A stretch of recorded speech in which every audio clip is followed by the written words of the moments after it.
Okay. నా పేరు ఎడమల మల్లారెడ్డి. లక్ష్మీపూర్ విలేజ్లో నాకు కోళ్ళ ఫారం ఉంది. దాదాపు నేను అన్ని రకాల కోళ్ళు పెంచుతుంటాను. ఇప్పుడు నా దగ్గర ఒక 200 కడక్నాథ్ కోళ్ళు ఉన్నాయి.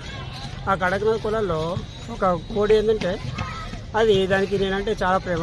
అది ప్రతిరోజు నా దగ్గరికి వచ్చి కూర్చోవడం, నా పైన ఎక్కడం, తర్వాత భుజాల మీద కూర్చోవడం, కాళ్ళ మీద కూర్చోవడం ఇట్లా చేస్తుంటుంది. తర్వాత అది ఇంకోటి ఏంటంటే మనం ఏం చెప్తే అది తింటుంది. వచ్చి కూర్చున్న తర్వాత వెళ్ళిపోమంటే వెళ్ళిపోతుంటుంది. తర్వాత ముందుకు రమ్మంటే ముందుకు వస్తుంటుంది, వెనకకు రమ్మంటే వెనకకు వస్తుంటుంది. మనం చెప్పినట్టుగా అది ఫాలో అవుతుంటుంది. ఇక అది దాన్ని నేను అందుకే చాలా ప్రేమ ఉంచుకుంటాను. అది ఎప్పుడు కూడా నా చుట్టూ తిరుగుతుంటుంది, నేను చెప్పినట్టు వింటుంటుంది అది.